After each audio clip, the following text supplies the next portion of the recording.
안녕하세요. 그동안에는 부동산의 용어하고 용도 지역에 대해서 말씀을 드렸었는데, 오늘은 그보다 조금 더 재밌을지도 모르겠습니다. 실제 있었던 일을 근거로 해서 좀 말씀을 드리려고 하는데요. 먼저, 우리가 주식 교재로 봤던 그 자이노의 글에서 나왔던 건데요. 사경인의 책이 있습니다. 여기 사경인 회계사의 재무제표 모르면 주식 투자 절대로 하지 마라 라는 책이 있는데, 요 책을 제가 사서 읽어봤어요. 요 책에 이제 초반에 한 20페이지쯤에 이런 얘기가 나옵니다.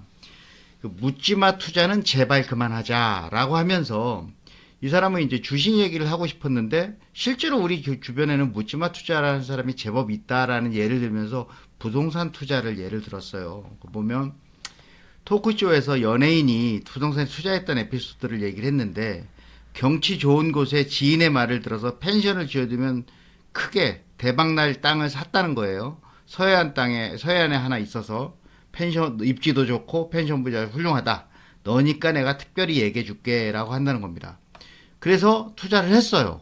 그래서 바쁠 때는 한정을 잊고 지내다가 나중에 인기가 시들해졌을 때 한번 가봐. 그게 있으니까 이제 그걸 팔아야 되겠다라고 생각해서 중개업자한테 매매를 의뢰했더니 중개업자가 난처해 하면서 이 땅은 팔 수가 없는 땅이라라고 했다는 겁니다.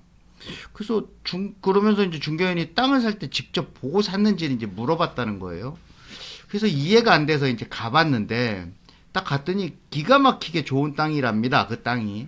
그 경치와 자연환경에 감탄하고 있었는데, 시간이 흘러서 밀물이 들어오니까 땅이 점점 바닷물 속에 잠기기 시작하더니 만조가 되자 완전히 물속으로 자취를 감추고 말았다는 거예요.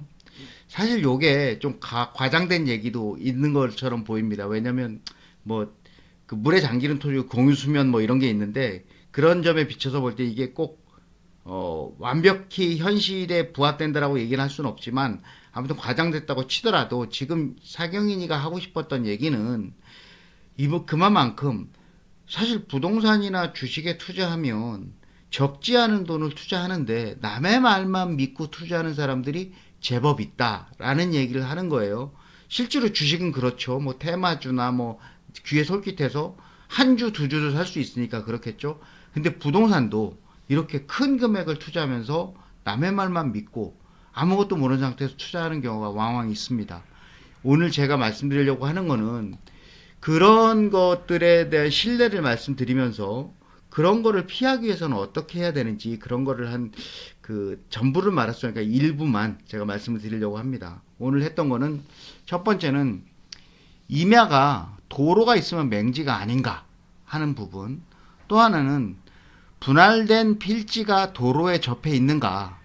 그러니까 토지를 분할을 했어요. 근데 그 분할된 토지가, 그 필지가 과연 도로에 접해 있는가 아닌가, 도로에 접하냐 아니면 맹지냐 아니냐 이거죠. 그 다음에 세 번째는 토지의 지분을 매입하는 경우는 어떠냐. 근데 지분이라는 거는, 예를 들어서 땅에 뭐 100평이라고 하면 100평 중에 10평을 살 수도 있고 20평을 살 수도 있어요. 쪼갠다면. 근데 그게 아니고 100평 중에 5%를 산다, 10%를 산다 하는 게 있을 수 있습니다. 아니면 100평 중에 2분의 1을 산다 이렇게 했는데, 100평 중에 2분의 1이면 50평을 산다는 게 아니에요. 100평 중에 2분의 1, 50평의 지분을 사는 겁니다. 이 지분이라는 거는 특정 위치에 한정된 게 아니고, 특정 위치에는 한정되지 않지만 전체 범위에 미치는 게 소유권입니다. 그게 지분입니다. 조금 헷갈릴지도 모르겠지만 아무튼 그렇습니다. 일단 실예를 하나하나 들면서 말씀드릴게요. 임야에 도로가 있는 땅의 경우가 있습니다. 이게 2019년이었어요. 약 지금 5년 전이죠. 양재동에 중개사무소에 있는데, 그때 경사장이라는 분이 있었어요. 이게 나이가 좀 드시고 얼굴은 말끔하셨던 분인데, 이분이 좀 뇌경색이 좀 일찍 찾아오셨어요. 이게 중풍이라고 하죠. 그래서 약간 걸음걸이가 불편해서 일부러 운동 삼아서 다니고 이러셨던 분인데, 이분이 중개사분을 찾아와서 강원도에 내가 임야를 3만 평을 갖고 있는데 이걸 팔고 싶다. 그거를 3억에 팔고 싶다. 3억을 넘게 팔으면 중개사 당신이 그냥 가져도 좋다.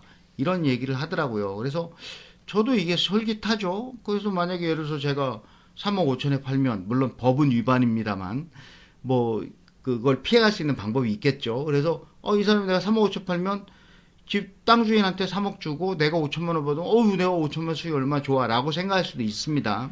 그런데 이 땅을 제가 확인을 해보니까 팔 수가 없는 땅이었어요. 자, 근데 지금 여기서 일단 하나 말씀드리면 임야를 구분하려면 임야는 크게 보전산지하고 준보전산지가 있습니다. 보전산지는 보전해야 될 산지라는 얘기고 그 외에는 전부 준보전산지예요. 우리나라 땅은 이렇게 딱 두 가지로 나뉩니다. 두 가지 중에 이 보전산지에는 임업용 산지하고 공익용 산지가 있습니다.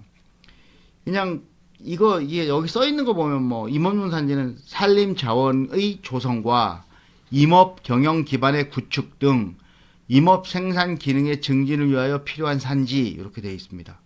이 얘기는 산은 산의 기능을 해야 되는데 산이 나무 수풀림자 써가지고 임업이잖아요. 그 수풀에서 나오는 그 산림의 용도에 맞게끔 업으로 사용할 수 있는 산지가 있다는 얘기겠죠. 그걸 임업용 산지라는 얘기고 공익용 산지는 말이 공익이잖아요. 그래서 임업 생산과 함께 재해 방지, 수원 보호. 재해 방지는 산의 원래 목적은 아니지만 산이 비가 오면 물을 잔뜩 머금고 있어야 홍수를 방지하겠죠. 아무튼 그런 거.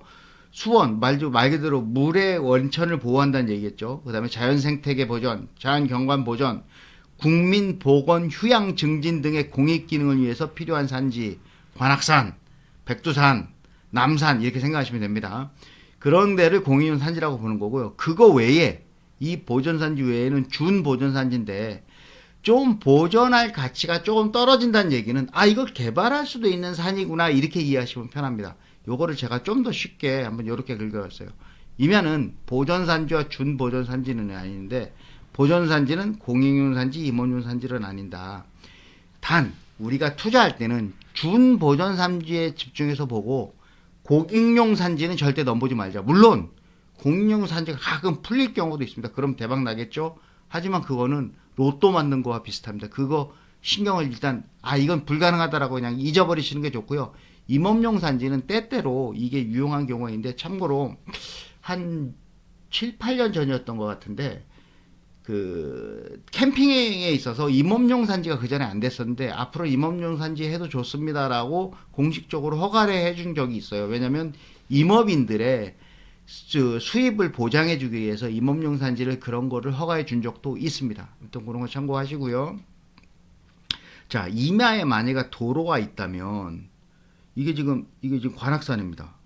관악산이고 여기 이쪽이 이제 신림동 쪽이고 이쪽이 이제 서울대학교 쪽이에요. 거기에 이제 서울대학교 입구 쪽에서 관악산 입구 쪽에서 이렇게 쭉 올라가는 길인데 그 중간에 가면 뭐 호수도 있고 작은 숙소 도서관 뭐 이런 게 있습니다.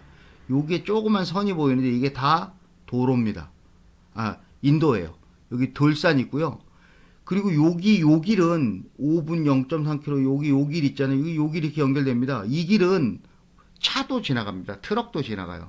자, 그러면 이게 임야에 도로가 있으면 맹지냐 아니냐 이게 궁금하겠죠. 참고로 참 이 땅을 제가 고른 이유는 신림동 산 229번지인데 이거 엄청 어렵게 찾았습니다. 이거 사유지입니다. 자, 제가 이제 여기서 제가 화면을 바꿔야 되는데 뭐냐면 그 네이버에 보면 그 인터넷에 보면 C리얼이라는 게 있어요. C리얼 진짜를 보다라는 얘기입니다. C리얼 부동산이라고 해가지고 한국 토지주택공사가 운영하는 사이트예요. 그래서 네이버나 다음에 C리얼 부동산 하면 이 홈페이지 들어오거든요. 여기에서 C리얼 지도를 보면 부동산 종합정보 지도라는 게 있습니다. 여기에 가서 아까 신림동 산 뭐였죠? 산 29.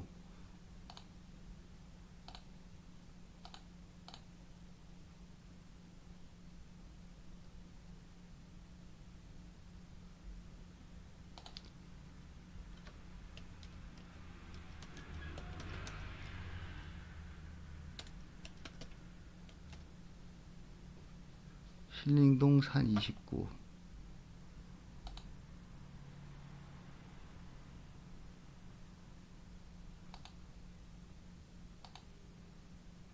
음?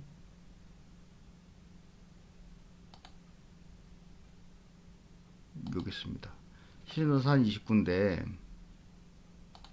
이게 보면은 아까 그 지도죠? 여기서 상세 보기를 누르면 이 토지에 대한 내용이 나옵니다. 그러면 이 토지가 얼마나 크냐면 여기 면적이 나오는데 43만 8천 제곱미터예요. 평으로 치면 한 13만 평 정도 됩니다. 13만 평, 13만 평 되는데 걔 소유 구분이 개인이에요. 그리고 도로 조건이 맹지죠. 예, 이게 맹지입니다.